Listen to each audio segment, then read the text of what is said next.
지금부터 이커머스 브랜드 성장 스토리, 그 중에서도 오늘 모이신 주얼리 브랜드 대표님들과 실무자분들이 지금 당장 자사몰에 돌아가서 바로 적용할 수 있는 이야기를 시작해 보겠습니다. 가끔 주변에서 저한테 물어봅니다. 규산 씨는 도대체 어떤 업무를 하시나요? 그럴 때마다 저는 제 자신을 디지털 아키텍트라고 소개합니다. 디지털 아키텍트, 말 그대로 이커머스 생태계 구조를 설계하고 성과를 내는 사람입니다. 단순히 광고 세팅을 넘어 고객이 제품을 처음 발견하고 최종 결제하기까지의 모든 전반적인 여정의 구조를 짜기 때문인데요. 우리는 브랜드를 운영하면서 수많은 생각에 갇히곤 합니다. 인스타그램 광고만 기가 막히게 돌리면 매출이 나올 텐데, 썸네일만 화려하게 하면 유입이 늘 텐데, 상세 페이지가 길고 화려하면 무조건 전환율이 오를 텐데, 치열하게 일하다 보면 이런 단편적인 마케팅 기법과 눈앞의 숫자, 효율 중심의 사고에 매몰되기 쉬운데요. 하지만 제가 현장에서 지켜본 진짜 성장하는 브랜드들은 그 너머를 보고 있었습니다.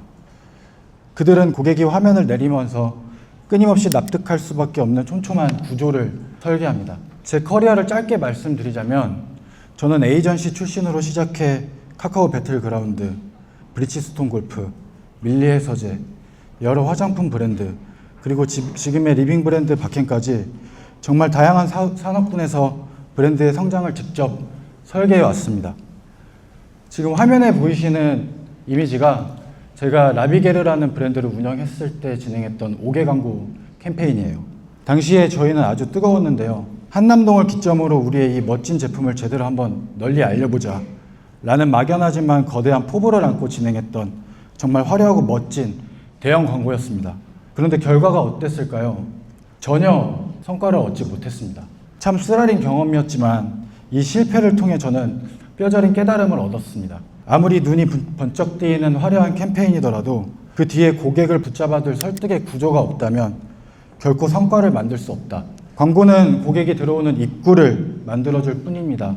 매출을 지속시키고 진짜 브랜드를 성장시키는 것은 결국 그 뒤에 버티고 있는 구조입니다. 결론적으로 제가 오늘 여러분께 던지고 싶은 핵심은 이겁니다. 이커머스 브랜드의 성장은 단편적인 광고 효율을 어떻게든 쥐어짜서 효율을 극대화하는 게 아닙니다. 고객의 지갑을 열 수밖에 없는 지속 가능한 설득 구조를 만들고 그걸 끝없이 개선해 나가는 기나긴 여정입니다. 그렇다면 한 가지 의문이 드는데요. 왜 우리의 성장은 항상 어떤 한계에 부딪히는 걸까요? 남들 다 하는 화려한 캠페인을 따라해봐도 왜 우리 브랜드 매출은 어느 순간 딱 정체되어 버릴까? 그 본질적인 이유와 병목에 대해 다음 장에서 이야기해 보겠습니다. 소비는 철저히 심리적 요인에서 기인합니다. 때문에 고객이 느끼는 감정에 대해 생각할 줄 알아야 돼요. 많은 브랜드들이 매출이 정체되면 광고비가 부족한가? 할인을 덜 했나? 라며 숫자를 먼저 들여다봅니다. 하지만 진짜 성장을 가로막는 병목은 시스템의 문제가 아니라 화면 너머 고객이 느끼는 아주 미묘한 심리적 저항감입니다. 그 저항감의 정체가 바로 오늘 말씀드린 고객의 헷갈림과 불안함입니다.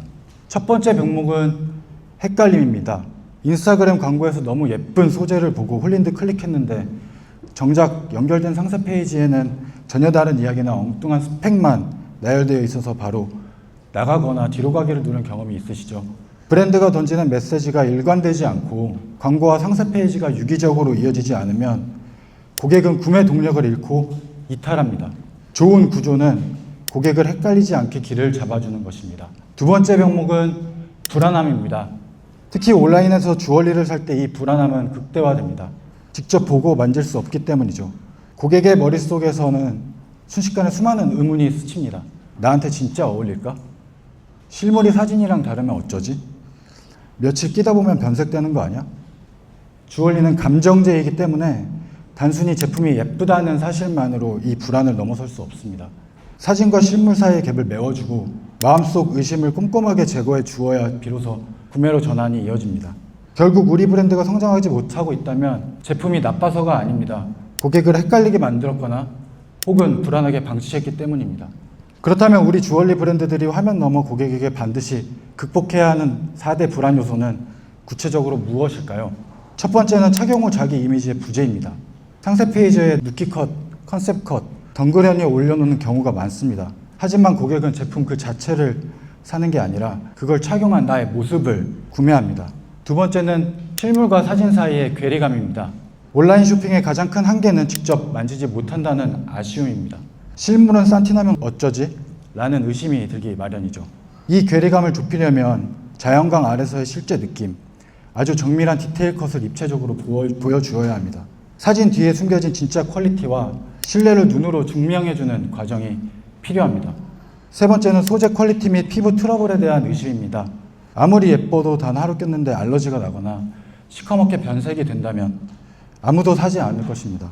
금속 알러지 반응 여부, 구체적인 도금 방식, 변색 방지 기술 같은 세부 스펙들이 고객들이 질문하기 전에 선 제공되어야 합니다.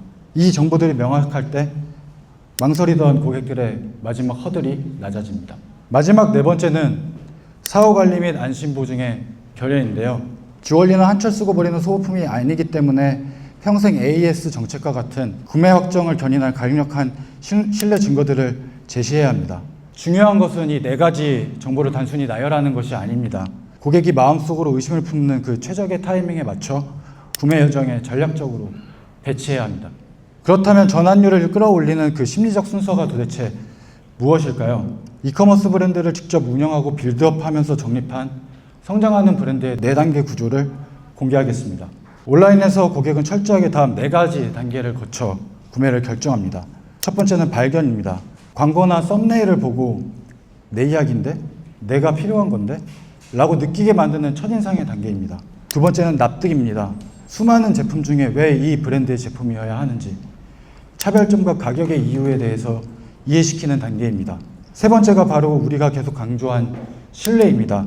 리뷰, 착용 컷, 소재 정보, AS 보증을 통해 구매 불안을 제로로 만드는 단계입니다. 마지막 네 번째는 반복입니다. 재구매뿐만 아니라 신규 고객을 모으며 끊임없이 개선하는 작업을 반복하는 것을 의미합니다. 특히 주얼리 브랜드라면 이 4단계 중에서도 신뢰 구간을 얼마나 촘촘하게 설계하느냐에 따라 브랜드의 성패를 가를 것 같아요. 주얼리 이커머스는 단순한 물건이 아니라 착용 이후 변화할 나의 가치를 파는 일이기 때문입니다. 4단계 프레임워크를 들으시면서 이론적으로는 좋은 말인데 이게 진짜 내 브랜드에도 통할까? 라는 의문이 드실 수도 있습니다. 마케팅에는 워낙 수많은 이론과 정답 없는 이야기들이 넘쳐나니까요. 그래서 이번 세션에는 철저하게 제가 겪은 실무 현장에서 찾은 성장의 증거를 보여드리고자 합니다.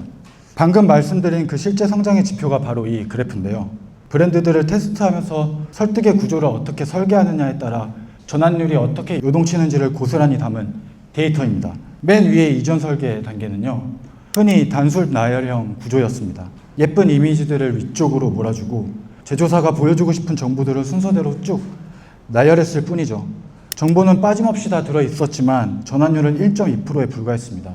100명 들어오면 1명 살까 말까한 구조. 그런데 여기서 디자인을 화려하게 바꾼 게 아닙니다. 두 번째 그래프인 정보의 재정렬, 주얼리의 4대 불안 요소를 바탕으로 고객이 마음속으로 의심을 품고 망설이는 심리적 순서대로 배치만 바꿨습니다. 그러니 전환율이 몇 %까지 올라갔나요? 무려 약 3배, 3배의 성과를 기록했습니다. 정보의 유무, 화려함이 아니라 고객이 헷갈리고 불안해하는 타이밍을 정확히 가로채서 해소해 주었기 때문에 가능한 결과였습니다. 마지막으로 한 걸음 더 나아가 광고 소재서부터 상세 페이지, 첫 화면, 그리고 마지막 이탈 순간까지 유기적으로 정렬하는 종합 최적화 단계를 안착시키자 최종 전환율은 4.8%까지 솟구쳤습니다. 광고비를 늘려서 유입량을 2배로 만드는 것은 비용과 리스크가 따르죠. 하지만 내 상세 페이지가 예쁜 순서가 아니라 고객이 망설이는 순서대로 배치되어 있는지 점검하고 재정렬하는 것은 돈을 들이지 않고도 전환율을 올릴 수 있는 가장 확실한 방법입니다. 데이터를 확인하셨다면 이제 내일부터 우리 브랜드에 무엇을 적용해야 할지 고민이 되실 겁니다. 그런 여러분을 위해 실무 현장에서 바로 쓰실 수 있는 3가지 핵심 지침을 정리해 드리겠습니다.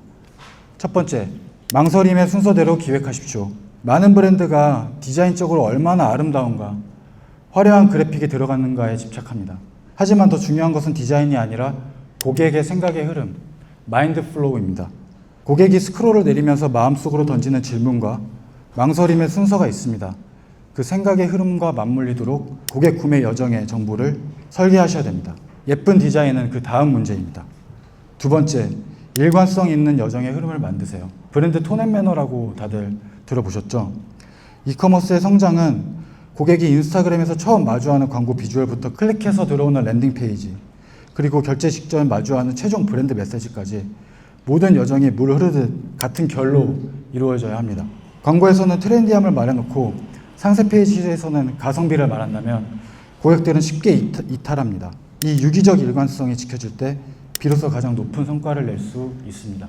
세 번째, 데이터의 참 의미를 깨달으셔야 합니다.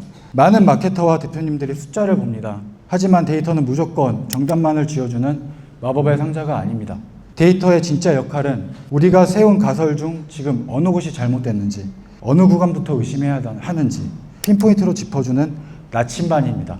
전환율이 낮다면 광고비나 스펙을 탓하기 전에 데이터라는 나침반을 들고 고객이 지금 어느 지점에서 헷갈려하고 불안해하는가를 날카롭게 의심해 보셔야 합니다. 이 세 가지 실무지침을 바탕으로 구조를 점검하신다면 여러분의 브랜드 역시 단순한 온라인 쇼핑몰을 넘어 고객이 납득하고 신뢰하는 지속 가능한 브랜드로 거듭날 것입니다. 오늘 준비한 제 이야기는 여기까지입니다. 이커머스 브랜드의 성장은 단순히 광고비를 늘리거나 단순히 로아스에 집착하는 게임이 아니라고 말씀드렸습니다. 화면 너머 고객들이 마주하는 헷갈림과 불안함에 대해 집요하게 파고들고 그 망설임의 순서대로 설득의 구조를 바로 세우는 것, 그것이 오늘 제가 여러분께 꼭 전달하고 싶은 핵심 내용이었습니다. 마지막으로 이 문장을 꼭 기억해 주셨으면 좋겠습니다. 브랜드는 속도가 아니라 지속성으로 성장합니다. 진짜 오래 살아남는 브랜드는 결국 고객에게 반복적으로 납득시킬 수 있는 단단한 구조를 가진 브랜드입니다.